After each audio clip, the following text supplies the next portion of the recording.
namni tokko yoo dhaggeeffate waaniin an jedhu nama 100 gaha jeetiin amana. Kanaafin wama xiqqaa tokko waa sadii hin dubbadha. Abbootii teenya ka amantaa warra gabbee dubbatuu fi warra kalee mootummaa kanatti harka kannatee galee qabsoo hidhannoo dadhabee lammaffaa warra ummataaf mormina jiru. Waa sadeen kanarratti waa ja'a.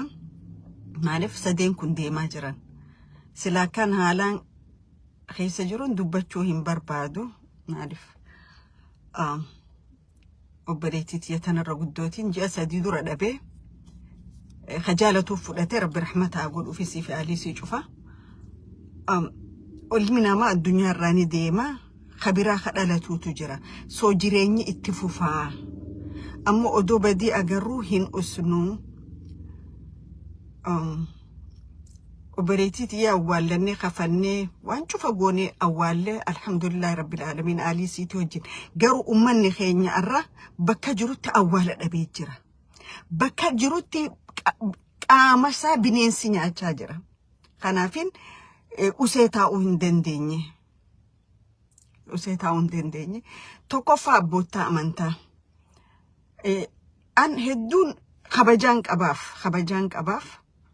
Abbootti amantaa hoggaan jedhu cufa isaanii hin laalwaniin an jedhu kun. Kasaba kana laalatee ganamaa galgala boo'uu ni jira. Ka mootummaa jala irkatee immoo dhiiga ummataa dhoysee ummata kana yakkamaa godhuus ni jira jechuudha. Dur sheekottiin teenya waan ijaan hin agarre hin je'ina, waan gurraan hin dhageenye hin je'ina, waan hin arkiniifis ragaa hin bayina jedhanii nu barsiisan. Maqaa keessan dhahuun barbaadu sheektichi dheenge arkalee fi arra biyya keessa haasoftu joollee tanaatu nama 20 ol fixee mana gubeette. Ati yeroo san isaanii wajji nama san fixaa turte, isaanii wajji mana san gubaa turte, dhaabbattee laalaa turte. Yoo achi jiraattee dhaabbattee laalaa turte qaama ibidda san dhaamsu maayyaamin. Hoggaa isaan nama 20 ajjeesan qaama lubbuu san dandamu maaliif iyyaamin? Atis wajji ajjeeftee jechuudha. Khalaale fi odoo namni du'uu usee dhaabbatee laalee gargaarsa yaaminii fi ka ajjeeses tokko jechuudha. So sheekottiin amma rabbi biratti illee ni gaafatamtan. Cubbuudhaaf ragaa baatan waan ta'eef jechuudha. Haga feete mootummaa tokko sodaatte mootummaa waaqaa wanni caalu hin jiru. Dhugaa ilmi namaa dhugaa himee yoo du'e ruheensaa jannata seenti. Garuu sobaan yoo du'e rabbi biratti illee itti gaafatamaa jechuudha.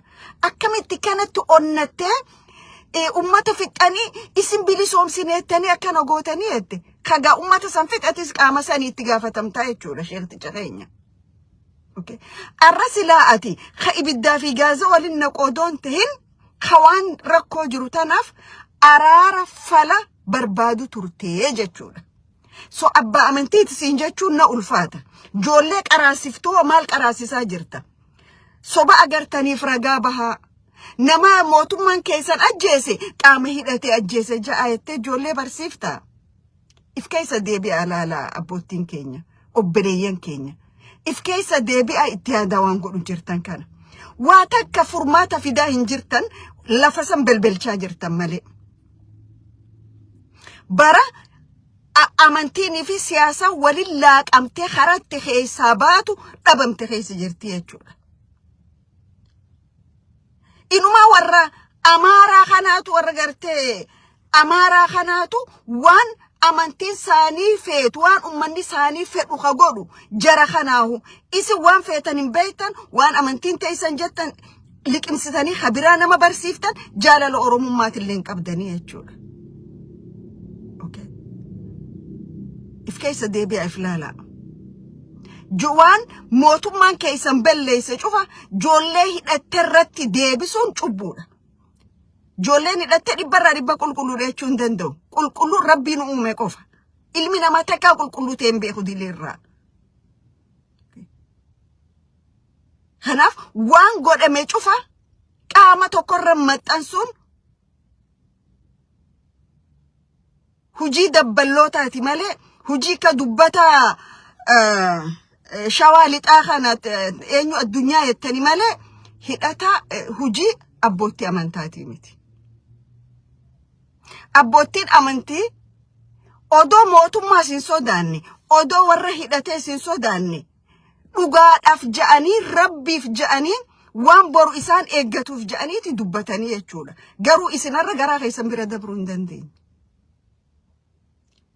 Akka ati itti dubbattee onnatte nama 20 ajjeeftanii mana hangana gubdanii jetta. Mana mootummaan kee gube ijoollee irra deebifta. Ijoolleen tun hanga fedhanillee badii yoo qabaatan ni qaban, badii hin qaban hin jiru. Waan mootummaan kee godhe isaanis waan isaan godhaniin isaan yakki ittiin dhufasaniis. Mootummaa immoo mootummaa mana namarra gubu. Mootummaa ilma namaa baasee haadha duratti rashanu. Mootummaa shufeerota qabee akkaawuntii baankii kannee nama hatu kana maaliif dhugaatti dubbachuu dadhabde? Aadaa mana gubuudha. Aadaa mootummaa Itoophiyaati.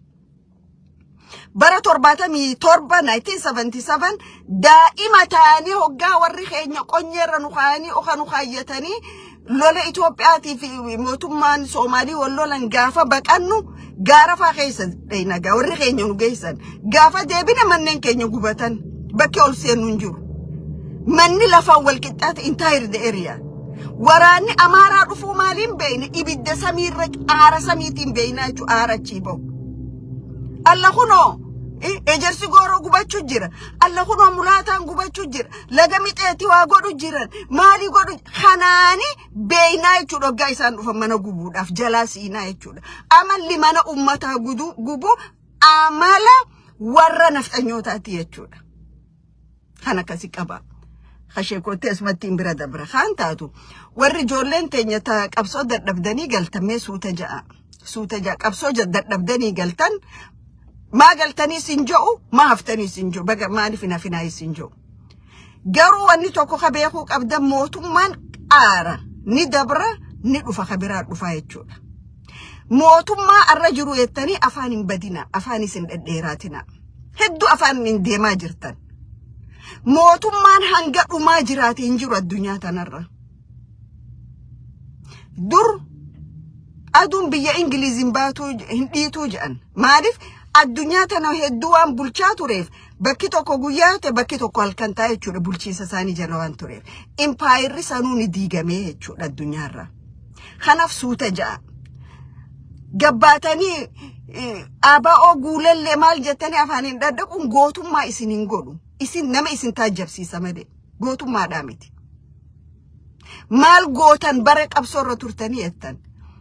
Addi bilisummaa Oromoo daggala Oromiyaa keessa uffata uniformii waraana agarsiisee footoo guyyaa 100 maxxansuudhaan hin beekamu. Kun dhugaadha.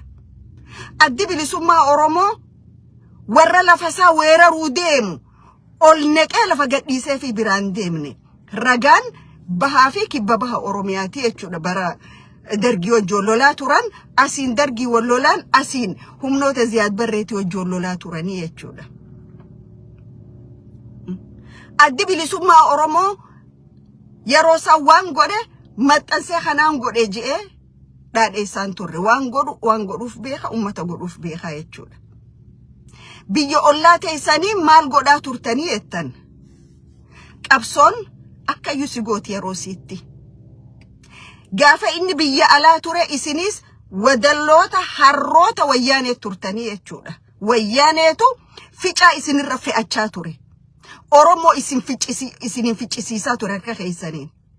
Okay. Lafa Oromiyaa baha Oromiyaa ka buqqaasee Soomaaliif kan isinii jechuudha wayyaaneen godhaa isiniin jette. Hamileetamiini mootummaa kana jala dhokattanii ABO guullalleettanii nama qubalaattan. An ABO hoggaan jiru institution adda bilisummaa Oromoo. ABO'n ummata Oromoo biratti galata qaba malee arraban qabu. Ati kana kabaasee kana si dubbatu si godhe ABO'dha. Silaa ABO'n yeroo qabsoon barbaadutti yeroo halkan dukkanaa ka Oromoon eenyummaa isaan beeyne ka maqaasaa ka Oromummaa qabu firraaqee maqaa Amaaraa baafachaa ture ka ati eenyoo ja'an gosaa fi amantiin if yaamaa ture san silaa ABO'n ka'ee qabsoo godhuu baate ati arra gabbaatee afaan Oromootiin hin dubbattu jechuudha. Jabaachuu fi laafachuu waan biraati dhugaa jiruutu kanaa jechuudha. Namni ABO'dhaaf galata hin qabne Rabbii isa uumeefis galata hin qabu jechuudha. Tanaaf warri amma galtanii firfirii opidiyoo nyaachuu jirtan suuta ja'a sirni kun akkanatti ittiin fufu haga dhumaa ni bu'aa kabiraatii dhufaa jechuudha. Mootummaa dabruu yettanii gara naman belleessinaa jechuun barbaade. ABO'n bara qabsoo irra ture. Bara qabsoo hidhannoo gaara keessa ture. Nyaata isaa duyda isaati irratti hin deemmata. Nyaata namaatti akka bu'een beeku. Waan qabu duyda isaati irra hidhatee deemmachaanii ture sukkara xiqqaadhaa wajjin. Foonii fi biddeena nyaachaan baane. Waan biraa akka namni dubbatu naman godhina afaan keessa zib godha waan gaafa gaara turtan wali qabattanii galtanii nyaadha. ABO guulallee tani afaaniin dadhaquun gatii tokko hin qabu. Gatiidha isin kafalchiisa malee. Akkamitti gatii isin kafalchiisa? Mootummaan kun gaafa kufee kabiraa dhufe akkatti ol godhattanii nama laaltanii beeytanii jechuudha. Kanaaf suutuma ja'a. Kakaanii viidiyoo deddeemaa ture tokko irraa illee namni dubbachaa jira. Naamusni waraana bilisummaa Oromoodhaa qabeenya namaan tuqu. Qabeenya Oromoo ni kunuunsa waraanni bilisummaa Oromoo. Qabeenya Oromoo ni tiisa. Ha qabsoo godhuufu qabeenya saba kanaa tiisuufi. Mirga ummata Oromoo tiisuufi. Dhugaa Oromoo irra dhaabbatee qabsaa'uudhaafi. Dhugaan jiru kana. Waraanni bilisummaa Oromoo kanuti beeynu lukkuu Oromootillee ni kunuunsa qabeenya gurguddaa dhiisa. Arra garuu wanni deemaa jiru gaarii miti. Waraana bilisummaa Oromoo zoonii bahaati. Kunoo qabeenya juuniyaddiin ummataa bite barbadeessine jechuun gootummaa naman godhu. San qabeenya ummataati jechuudha. Qabeenya ummataa diinarraa dhorkita malee ati hin barbadeessitu. As keessa maaltu jiraan arkaa? Bara OPDO'n Tigreen dhufte OPDO'n Tigreen maal rikruut goote hattoota gandaa, shiftoota, warra haatinii fi abbaan abaaran, warra ummanni jibbe, warra gosti lagatte wali qabame OPDO taa ture jechuudha. OPDO ta'uun qaanii ture dur. Waraana bilisummaa Oromoo keessaas warri kasii dhibbarraa dhibbatti ka jiraniin arke jechuudha. Kanaaf ajajoonni waraana bilisummaa Oromoo warra mataan gatortore odoon taane ajajoonni gadirra jirtan ka dhugatti ummata keessaniif dhimmitan ka dhugatti kaayoo fi akeeka addi bilisummaa Oromoo kalee itti qabsaawaa turerra jirtan haala waraanni keessan godhu jiru jala deemaa laala. Warra farra qabsooteef keessaa baasa. Qulqulluudhaa miti isinis. Akkuma mootummaa shiftaa kana qubalaannu kanattis qubalaannaa jechuudha. Maaliif waan ifa bee tokko we cannot deny. Viidiyoon kun deemaa jira. Qabeenya juuniyaddiin ummataa bite gumneettanii himaa jirtan. Kun qabsaawaa naman godhu. Qabsaawaa naman godhu. Qabsoon bilisummaa sirrachuutu irra jira. Qabsoon bilisummaa kallattii gadhiifte. Okay. Qabsoon bilisummaa gaafa faannoo ol neexanii ganda meeqa gadhiiftanii fi deemtan kaayoo adda bilisummaa Oromootu irraa baatan.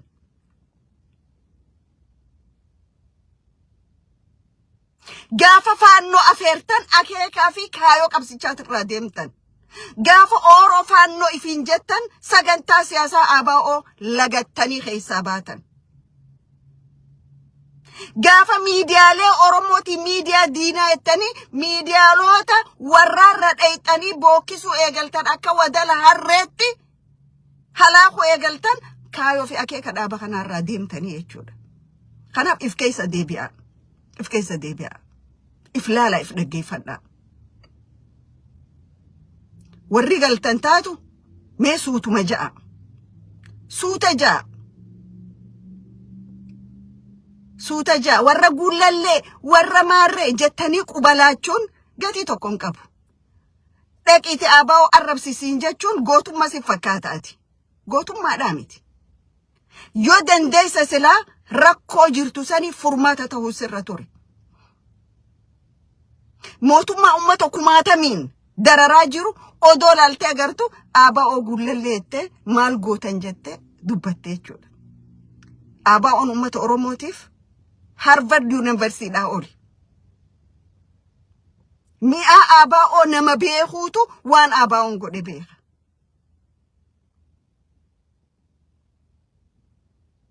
gurbittiin taantaatu barreessaan namicha soba facaasu kun arra wayettee turte kursi 40 isini hirreettanii hijiba keessan cover godhuudhaaf hiyyaalina joollee xixiqqoo arra maqaa abaa'ootiin dargaggeessa brilliant ta'e gabbehee dubbatu kana attaa godhuudhaaf moraala tokkoon qabdan okay waan isaan mul'ata waan isaan karaa nagaatiin qabsooyna ja'anii miidiyaalee biyya sanii irratti waan oromoon deemuuf waan abaa'oon oromoo qabu godhuu qabu ibsatan mirgasan okay gubboo fudhatan kursi 45 kanneen isin umrii ta'an gubbuma dubbatanii yoom